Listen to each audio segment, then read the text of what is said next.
नमस्कार। सड़क पर जो इतने सारे हेलमेट दिखते हैं, क्या कभी सोचा है कि उन्हें बनाने वाली कंपनी शेयर बाजार में कितनी बड़ी हो सकती है? तो आज हम बात करने वाले हैं स्टड्स एक्सेसरीज लिमिटेड के आईपीओ की, जिसका सच कहूं तो बाजार को काफी समय से इंतजार था। और हाँ, ये कोई ऐसी वैसी कंपनी नहीं है। जरा सोचकर देखिए, भारत में बिकने वाला लगभग हर चौथा हेलमेट स्टड्स का होता है। तो जाहिर सी बात है, जब देश की सबसे बड़ी हेलमेट कंपनी अपना आईपीओ लेकर आती है तो सबकी नजरें उसी पर टिक जाती हैं। तो अब सबसे बड़ा सवाल यही उठता है कि क्या इस बड़ी कंपनी का हिस्सा बनना चाहिए? क्या इस आईपीओ में पैसा लगाना एक समझदारी भरा फैसला होगा? चलिए मिलकर इसकी पूरी पड़ताल करते हैं। तो चलिए सबसे पहले इस आईपीओ की परतों को खोलते हैं। देखिए, कोई भी फैसला लेने से पहले ये समझना बहुत जरूरी है कि आखिर कंपनी पैसा किस लिए और कैसे जुटा रही है। अब देखिए, इस आईपीओ की सबसे बड़ी और कह सकते हैं सबसे जरूरी बात यह है कि ये एक ऑफ सेल है, यानी ओएफएस। अब इसका सीधा सा मतलब ये है कि कंपनी नए प्रोडक्ट या फैक्ट्री के लिए पैसा नहीं जुटा रही, बल्कि कंपनी के जो मालिक हैं वो अपना कुछ हिस्सा बेच रहे हैं। तो ये पैसा कंपनी के खाते में नहीं, बल्कि सीधे मालिकों की जेब में जाएगा। तो मतलब साफ है ना? अगर ये फ्रेश इशू होता तो पैसा कंपनी की तिजोरी में जाता, जिससे कंपनी और बड़ी बनती और मजबूत होती।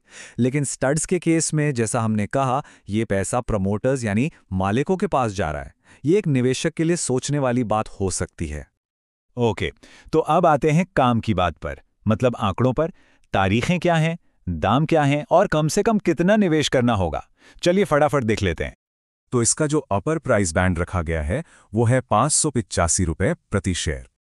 और अगर इसमें अप्लाई करना है तो कम से कम 25 शेयरों के एक लॉट के लिए बोली लगानी होगी। तो इस हिसाब से जो न्यूनतम निवेश बैठेगा वो होगा 14,625 रुपीस। और तारीखें याद रखिएगा, ये आईपीओ 30 अक्टूबर को खुलेगा और 3 नवंबर को बंद हो जाएगा। और सब कुछ ठीक रहा तो 7 नवंबर को इसकी शेयर बाजार में लिस्टिंग हो सकती है। ठीक है, तो नंबर्स तो हो गए, पर अब असली सवाल पर आते हैं। आखिर स्टड्स में ऐसा क्या है जो इसे इतना आकर्षक बनाता है? चलिए इसकी ताकत को समझते हैं। देखिए, स्टड्स की सबसे बड़ी ताकत तो इसका साइज और इसका ब्रांड ही है। ये भारत की सबसे बड़ी हेलमेट कंपनी है। सिर्फ भारत में ही नहीं, 70 से ज्यादा देशों में इसका माल बिकता है। स्टड्स और एसएम के जैसे इसके जो ब्रांड हैं वो घर घर में जाने जाते हैं। ऊपर से बड़ी बड़ी टू व्हीलर कंपनियों से इसके मजबूत रिश्ते और इसका जबरदस्त डिस्ट्रीब्यूशन नेटवर्क, ये सब मिलकर इसे बाजार का एक तरह से बादशाह बनाते हैं। लेकिन हर सिक्के के दो पहलू होते हैं, है ना? सिर्फ अच्छी बातें देखकर फैसला नहीं लिया जा सकता। तो अब उन बातों पर भी गौर करना जरूरी है जो शायद थोड़ी चिंता की वजह बन सकती हैं। सबसे पहली बात, जो हम पहले भी कर चुके हैं, ये एक ओएफएस है, मतलब आईपीओ का पैसा कंपनी के विकास में नहीं लगेगा। दूसरा, कच्चा माल अगर महंगा हो गया तो सीधा कंपनी के मुनाफे पर असर पड़ेगा। इसके अलावा, क्योंकि कंपनी एक्सपोर्ट भी करती है तो डॉलर के रेट में उतार चढ़ाव से भी इससे फर्क पड़ सकता है। और हाँ, बाजार में कंपटीशन तो बढ़ ही रहा है और कुछ एक्सपर्ट्स को इसकी वैल्यूएशन यानी इसका दाम थोड़ा महंगा लग रहा है। तो हमने कंपनी की मजबूतियां भी देख लीं और जोखिम भी समझ लिए। चलिए अब कुछ फाइनल आंकड़ों पर नजर डालते हैं जो पूरी तस्वीर को और भी साफ कर देंगे और फैसला लेने में मदद करेंगे। अब जरा इन नंबर्स को देखिए।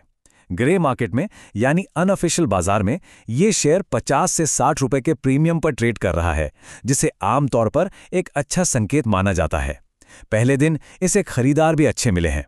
लेकिन दूसरी तरफ करीब 2300 करोड़ की वैल्यूएशन के साथ, जैसा हमने कहा, कई जानकारों को यह सौदा थोड़ा महंगा लग रहा है। तो आखिर में बात घूम फिरकर एक ही जगह आ जाती है। एक तरफ है कंपनी का मजबूत ब्रांड और बाजार में उसकी पकड़, और दूसरी तरफ है उसकी ऊंची कीमत। सवाल यह है कि एक मजबूत ब्रांड के लिए क्या थोड़ी ज्यादा कीमत चुकाना सही है, या फिर एक बेहतर दाम का इंतजार करना ज्यादा समझदारी होगी?